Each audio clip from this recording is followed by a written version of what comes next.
So our topic for today is paint. This is part one of the two-part lecture for about paint. So history, the earliest appearance is about 40,000 years ago. Cave paintings drawn with red or yellow ochre, hematite, manganese oxide, and charcoal made by the Homo tribes in South Africa. So the Egyptians also used this material, this technique, using natural resins produced by using plants, and they are now and the plants that they use during the Egyptian period is the pigments is also the same pigments that we use nowadays. So the paints and coating industry, however, had to wait for industrial revolution before it became a recognized element of the American national economy. The first recorded paint mill in America was reportedly established in Boston in 1700 by Thomas Child. A century and a half later, in 1867, Averill of Ohio patented the first prepared or ready-mix paints in the United States. So what is a paint? The paints are coatings of fluid material and they are applied over the surface of timber and metal and concrete. Paint is a liquid composition after application. It is converted to a solid film. So after it dries, it will act as a protective film or a colored film for a particular object or a wall, or surface. So paints have different components like binders, pigments, solvent, and additives. So the pigments is used to provide color and hiding and control gloss. So that is the pigment. So it controls the shininess of the appearance of the product, the paint after it is being used. It provides the color of the product. The resin is the binder to hold the pigments and particles together and provide adhesion to the surface painted. So the resin particularly is for the is a binding element for the paint. No, it is also the element that creates the strength of the paint to attach it to a surface. No? So if you have a good resin, it will attach better to a surface. The solvent to act as a carrier of the pigments and the resin. So the solvent carries the pigments and the resin, and solvents may be organic or inorganic material. So it may be mineral, chemical, or water. So this solvent is we will discuss the different types of solvent used in painting and what is the products that is applicable for particular solvents.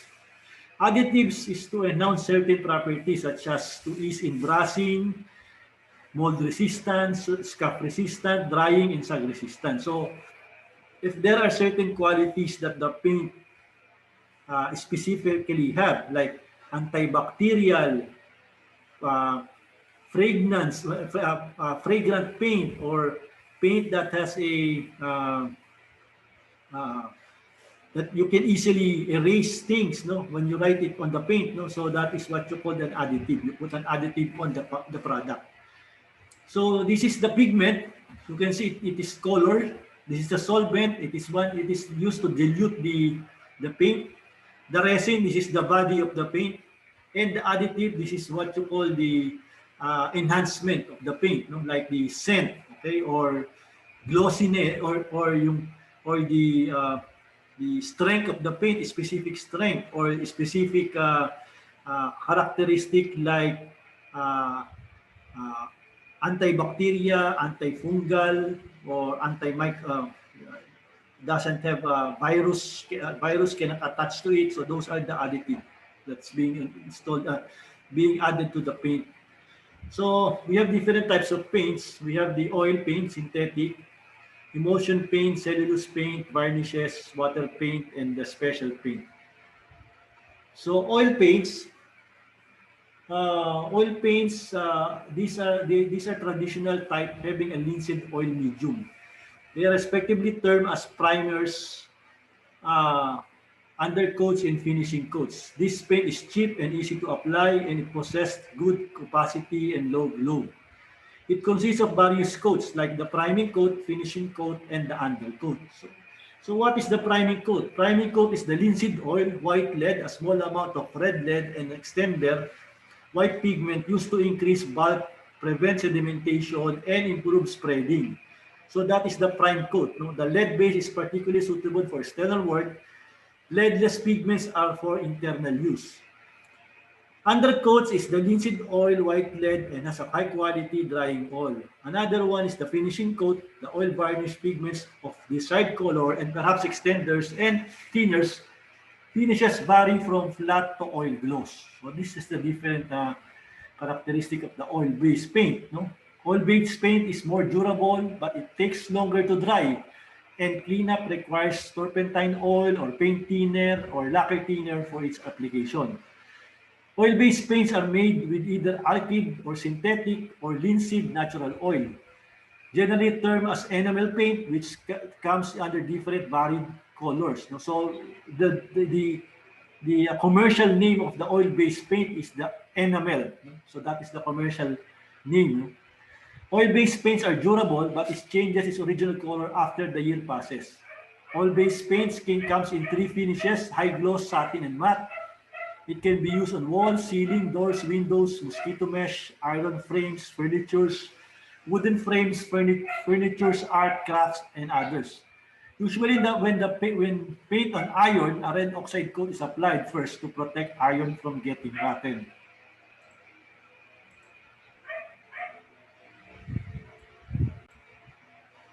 So uses of oil-based paint, as you can see in the picture, you can use it on furnitures, metal frames. No? So you can also use for wood moldings. You can use it for doors, even for steel gates. You can use it for steel gates. No?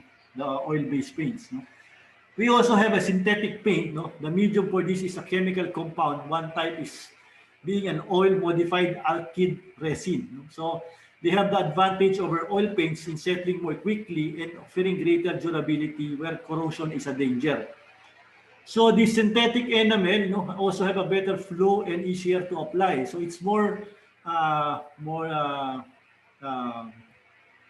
easy to manage. No, it's more diluted than the enamel paint. And drying is by evaporation of the solvent. So it uses a solvent so you need what you call lacquer. No? You need lacquer to thin this type of paint, the synthetic paint. No? The drying is by evaporation of the solvent, by oxidation and chemical change. So emulsion paint has three pigments, and as the pigments and the medium disperse as small globules in water. So the different emulsion paints are alkyd, bitumen, polyvinyl, acetate, and styrene emulsions. They are mainly on walls, mainly used for walls and surfaces. No? Alkyd emulsion paints contain pigment oil and synthetic resin. They give a flat finish. So the alkyd emulsion gives flat finish. The bitumen emulsions is used for asphalt and bituminous surfaces, no? And another one is the polyvinyl acetate emulsion paint. Have a medium and give a finish from a flat to eggshell gloss. The styrene emulsion incorporates a synthetic resin styrene in several forms and have a medium gloss. No? As you can see, the styrene emulsion is a glossy type. The polyvinyl is kind of eggshell gloss type, so it's kind of in between matte and gloss. And the alkyd emulsion is the flat appearance of the paint. So the cellulose paint, these are synthetically reproduced from cellulose compound, and most of them have to be applied as a spray, for they dry very quickly by evaporation of the solvent. So this is similar to the previous sample that we talked about. Apart from these some kinds of metal powder, they are not satisfactory for general building works, but they can be used for furnitures and fittings in houses. They are widely used in the motor car industry. As you can see, the cellulose paint, no, it is being sprayed on the exterior of the motor vehicles, our refrigerators, our appliances use cellulose paint. So another one is the varnish. No? Varnish are used to give a transparent film to a surface. There are two types of varnish. We have the oil and the spirit varnish. No? So the oil varnish, they contain linseed oil.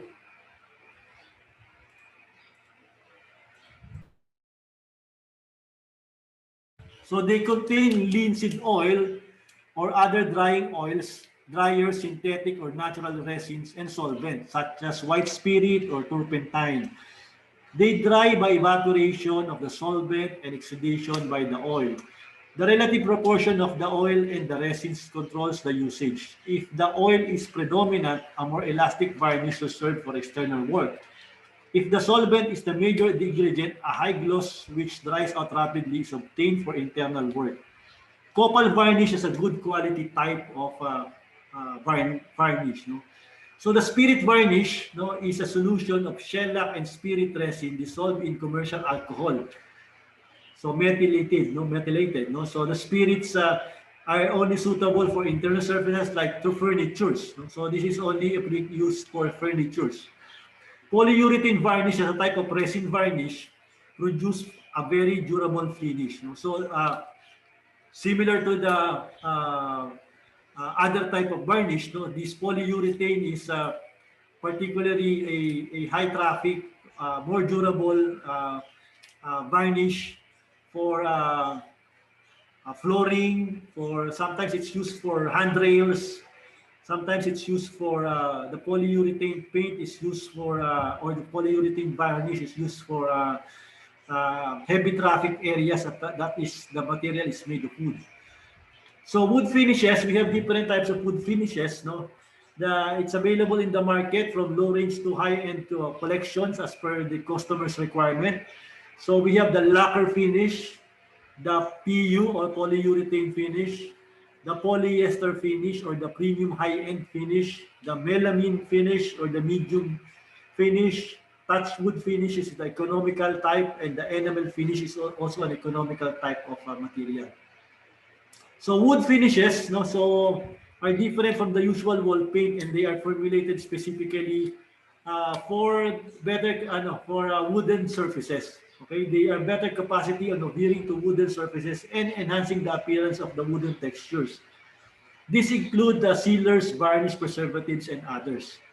So this is the process of how to varnish a furniture. So the process of varnishing, you need to sand the furniture first, sand it down, then repeat sanding until you get a finer grain finish. So you need to repeat sanding until the wood has a fine, smooth finish. Then you need to make sure that you inspect the quality of your work. No? Then if you're not satisfied, you need to sand it again. The process of varnishing, no? After sanding it properly, you need to wipe the sand, no? Take away the sand, the sand residue. So from the sandpaper, so you need now to put a stain. Before putting the stain, you need to select the type of stain that you want. So you need to make sure that you want that particular color. So you need to test the stain before using it. So you need to apply the stain using a rag or a brush. But make sure that you put a disposable gloves while using this type of stain, because it may stain your hand. So if you apply the stain on small areas first, then you go to the large area. So start with the legs, the bottom of the table or the chair. Then you end use staining the top part of the chair or the table. You continue applying the stain, and then wipe the excess stain before it dries. You need to make sure that you wipe the excessive stain, so that you can have a clear, even finish. So now you need to make sure that you you use the right varnish, no, for this after staining. So you can use a lacquer, touchwood, melamine, PU, or polyester varnish. So in applying the varnish, you apply first the first coat, no, or the base coat, no? Usually termed as the sealer, no, using a compressor machine or a rag. So you put a sanding seal after you stain, then you put the sealer, okay, the sanding sealer. After you put the sealer, no, sand sand again the table or the furniture using a sandpaper, and then you make sure that the other part of the wood, no, is even with the overall color of the wood. So if there is other discoloration, you need to touch up those areas with the stain.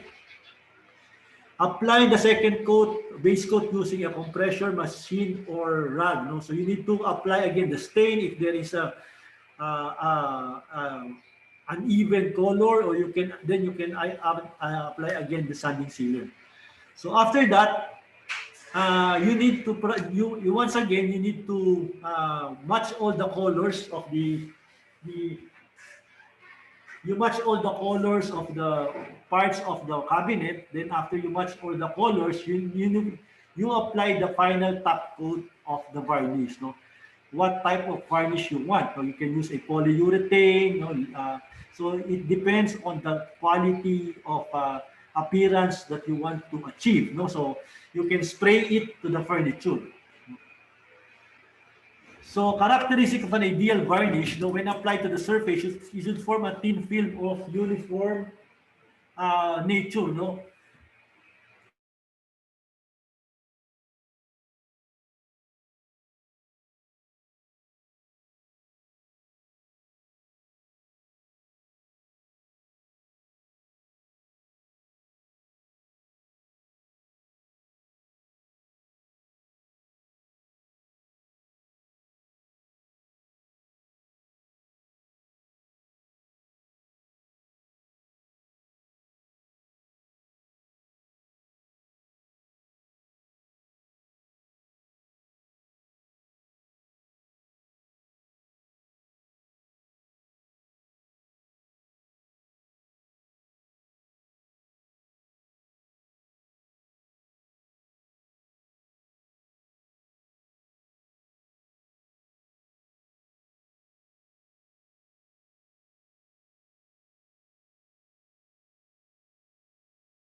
Sir, naka-mute po ata.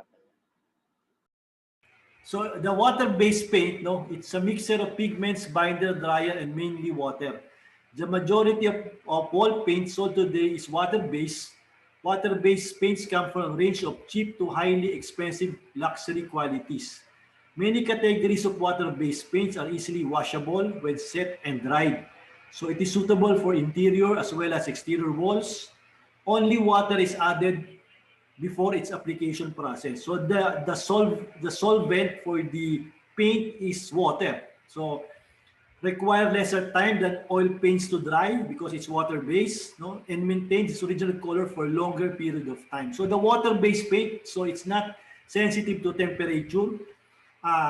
You can use the water based paint even the room is cold, no, it dries up even the room is cold, no, unlike the lacquer or the varnish. Classification of water-based paint, we have the distemper and the emulsion. The distemper paint is an Asian type of paint made of water, chalk, and pigment bound with either an animal glue or an adhesive. Distemper paint is thin and not durable, but can be made inexpensively and it can be achieved in nearly any color. It is used as a cost-effective painting solution used for painting interior walls. No? So that is the distemper paint. So water paint is also known as the distemper. No? So they are used mainly for internal walls and ceiling. So you only add water to make it a paste. No? It has they have a drying oil or varnish medium emulsified in water containing glue or other fixatives. Bartase is a common pigment along with tinting pigment. The cheapest type known of a soft of sealing distemper contains only a glue-sized vehicle and tinted powdered chalk. It withstands limited careful washing. Okay, so another type of there are two different types of distemper. We have the acrylic and synthetic distemper or water-based paint. So the distemper paint, we have the acrylic distemper. It is the highest quality and gives the wall a delightful smooth matte finish. High finish in distemper. So the higher type or the better type of water-based paint, the water-based paint is the acrylic water-based. No, the synthetic water-based or synthetic distemper, finish value more distemper, low finish in distemper. No, so it is a lower type of quality compared to the acrylic. But they are all the same water-based paint. No, so properties of a distemper paint: on drying, the film is distempered, shrinks, hence it leads to crackling and faking. So you need to make sure that the paint, no, that you are using is properly mixed so that it will not crack when you paint it on the surface. No, you need to make sure that the surface that you are painting the water-based paint, no, is properly cured. Properly, the cement is cured properly so that there is no cement or alkaline on the cement, so that the paint will bind to the cement or the cement wall. Okay, so the types of water-based paint, we have the emulsion. No, they are superior quality of paints formed by mixing oil and water and emulsifying agent. No, it has much better ease of application, a greater decorative appeal, provide the higher coverage than a distemper or an enamel. So this is the emulsion water-based paint. Okay. Another, for emulsion, we have two types. We have the interior emulsion and the exterior emulsion. So you need to make sure that you use the right emulsion type of paint. No, it's for exterior and for interior. Do not use the interior paint to the exterior of your wall, because if you use the interior paint to the exterior, it will discolor easily, or it may flake, or it may crack, no, or it may